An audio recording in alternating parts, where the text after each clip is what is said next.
But anyway, it's my son, the oldest one, Dobbs. That's what we call him. I ain't gonna tell you why.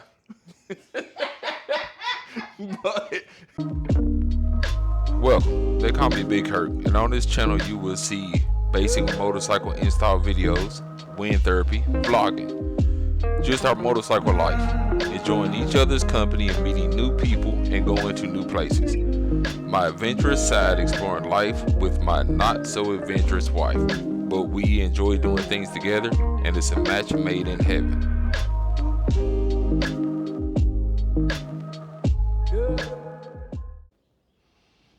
What's up, everybody? It's your guy here, Herc. It's gonna be a little different today. My oldest boy, me and my wife's oldest boy just got over here. He's right there. They call him Dobbs. And this is his, what year is this? 06. 06 Acura TSX. What we're gonna do today, he's never done it before.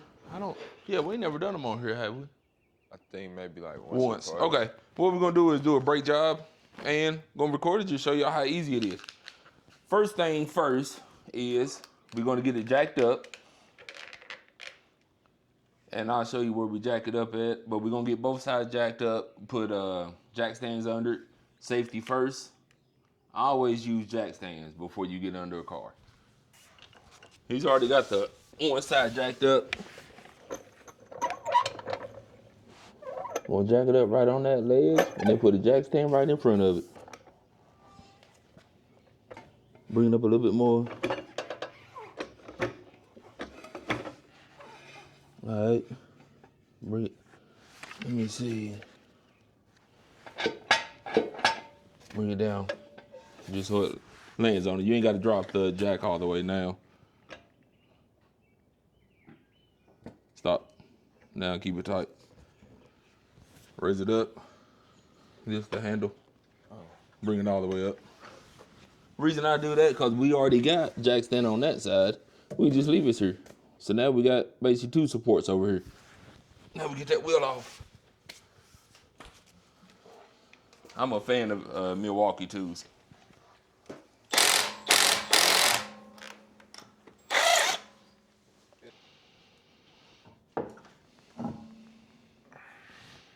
Oh, tires is good. Oh, they real good. I don't be what's the name? Really driving it like that. And then you can stick your lug nuts in the back of it. Now what we got to do is figure out what size this is. Okay, what I'm gonna have him do, he's actually gonna work on this side and I'm gonna get the other side. But anyway, it's a 14 millimeter. This is the way I change my brakes. You have, where's my hand at? Yeah, you got two nuts. Top and the bottom one.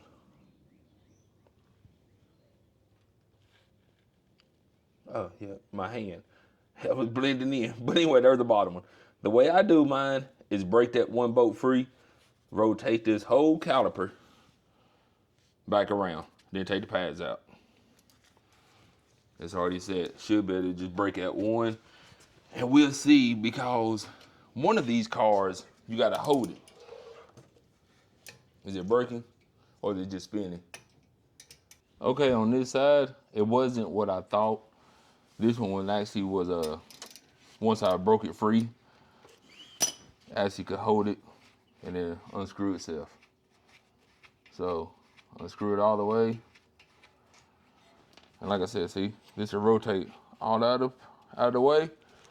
I rotate it up, pop these off. Oh yeah, you need brakes. I told you. Good God Almighty. Let's see where the keeper is, or whatever that thing is called.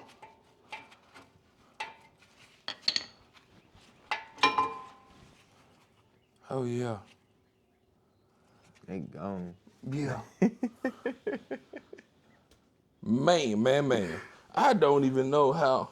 Do it side by side because most people don't know if they're ringing up. Oh, yeah. Like the new ones. Yep, the new ones. Man, this one ain't got nothing. If you show that to somebody, they're like, what am I looking at? Okay. And then I'm gonna change the battery. Oh, will you bring me the batteries? Where is it? Which? Right here are the brakes. Me personally, I order a lot of parts from Rock Auto. So he told me he needed brakes on his car. You've already seen the car. TSX, front and rear. The one thing you could tell which one is front and rear usually, the front is definitely going to be a bigger pad than the rear. So the box is bigger. Nope, they're the same size.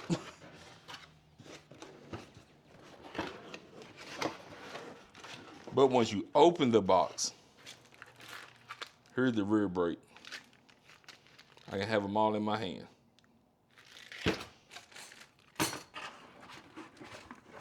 Here are the front brakes. Night and day difference on size. I'm gonna get him to open it, and we are going to compare the size of the new ones to the old ones. We got them rear brakes off, or we got the old brakes off, and here's the new ones. Here are the front brakes. That is how much of a difference the pad is. The pad is basically this material here, actually what goes against the rotor, and I'll show you the rotor to give your car the stopping power. This is what a new one should look like. This was his old ones. He dang near didn't have any pad left. It was almost gonna be metal to metal, which is never a good thing. This right here, this tab, I really don't know what they call it. I just call it like it's just a tell-all. What that starts doing is, once your pad gets so low, this little metal, that little piece of metal there, starts scraping into the rotor, and it makes a squealing noise of metal scratching together. It does that so you would know, okay, my brakes is about out. So yeah, there's a new pad, that's the old pad. Look at it. That's crazy. Side by side. So we're gonna go ahead, I'm gonna show him a trick, and I'm gonna show both of y'all a trick on how to get that piston pressed back in the rotor. So what I was talking about was with the rotor, this is your rotor right here. Rotor, caliper, that inside round part right here is the piston. So basically you have fluid that comes through the hose, presses on the piston presses in on the brake pad to get up to the rotor, and that's what causes or helps your car to stop. The kit he ordered came with new brakes and these I don't even know what they are. Them little pieces that go inside on the top and bottom. The brake pads he got actually came with new ones. So we're gonna replace them, open that up. And what I always do is do one at a time. So I take out the top, and then I find one that matches the top and pop it in. So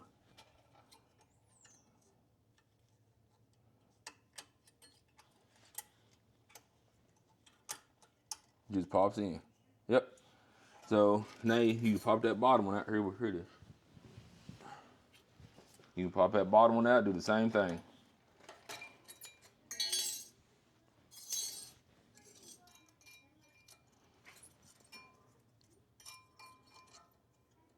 You can't really mess it up because they're only going one way. Now what I do also to get this pressed back in, because this was so thin, you got to get this piston pressed back in. So what I do, yeah, you can see, I take the old brake pad, get your C-clamp, and just slowly press it back. Should be, can you see it going in?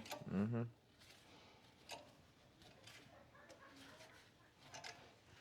And you just keep going till that thing bottoms out.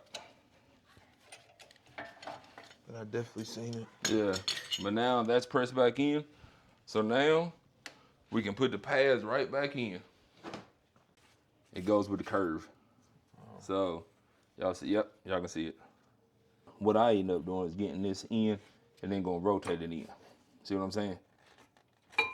So start corner, rotate it around, press in. Like wiggle it down. Yep. So if you start with this back corner, top and bottom, come in at an angle, it should roll around pretty easy. Okay, this came in this kit also. It just applied to the backing plate, which is right here. That's the backing plate. So we're gonna put a little bit right here, a little bit on the other side, And really, you only have to worry about the piston side, I believe, but we got enough. So we're gonna open it. He's gonna spread some on his finger, onto his glove, apply it, and then we can roll that caliper down, and this one's done. Yep. And it gotta be rubbed in. He's just putting it on there.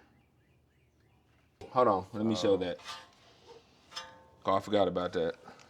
Sometimes when you are adjusting them, okay, right now he brought it down, it was gonna hit. So what he had to do was pull in on it, see, and then it rotates right in place. So yeah, you can go to rotate it down and then put that screw in the bottom. Now he's going to put that bottom screw.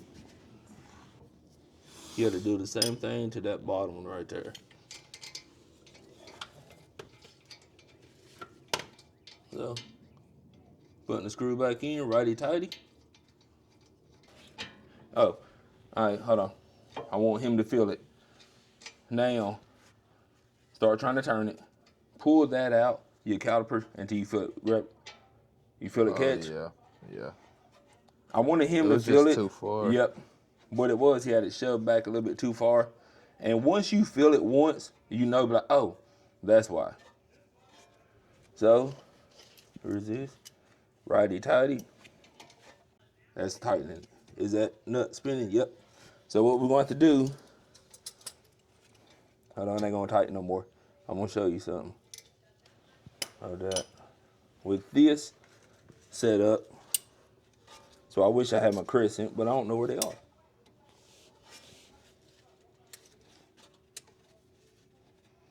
Now, one more.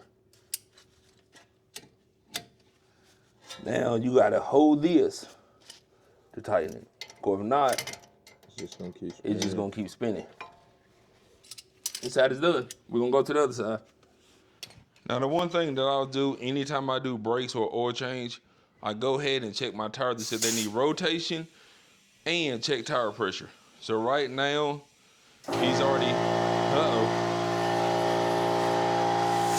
What? Loud. Like I was saying, and that compressor came on. Anytime I am doing a oil change, brake job, tire rotation, I always check my tire pressure. So, tire pressure was good. Well, no, I took it back. Tire pressure wasn't good. We added some on. I'm showing him the way that I put tires on. It just makes it easier. I use my legs to hold it in place. He's gonna get each lug nut started. And then we're gonna use this good Milwaukee tube and tighten them up. And when he gets done, I'll get him on camera so he can give you his perspective of how it was. I don't know what he laughing for. Now, I'm not going to record while he tighten them, but point to show the pattern you're going to use. Where you going to start at. It don't matter where. Then where you going? Where? Yep. And the reason I attempt to do that is it's more of like a crisscross pattern. It just seemed like it gets it put on evenly. I don't know if you're supposed to do it that way, but that's the way I was taught. Now we're going to jack it up. Get the jack stands out. All right. We're going to clear. Let it down slowly. I always bring it down slowly. Some people just rush it up. I don't do that. So, stop it. Now we can go to the other side. Get that one out from under it. What I have him do, this is what I always do.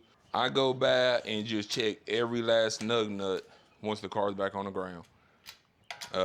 Don't want to put too much force on them, but I just double check. So he's got the back. He'll hit the front. Come over here, get both of these. And then I'm gonna get him on camera so he can tell you his perspective on doing the brakes by himself or with the help of me. We did them together, but he did most of the work. Tell him what he thinks about it. When you change brakes, when you first get in it and hit your brake pedal, pump it up. Because you want to pump it up just to make sure to get that piston pressed back out. Because you don't want to go down the road and you ain't got no daggone brakes. You'll panic. So yeah, just make sure that when you get back in the car, you press the brake pedal, pump it up a few times, and once you feel the pressure back, you good to go. It was a great experience. It was a little tough because I don't do it a lot, but I definitely enjoyed it, and I want to save money. So that was the first, Of many. yeah, the first of many. So we're gonna get going, but it was definitely a rough task, and I enjoyed it. It ain't But for me. It ain't for me. but do you think anybody can do it if they got the right tools? Most definitely. Most So definitely. you heard it from him. Anybody can do this if you got the right tools. So, like I said about this video and this channel, we wanted to do a channel to show people that you can work on your cars yourself at home with the basic tools. So, everybody that tuned in, thank you. Like, share, and subscribe. Until next time.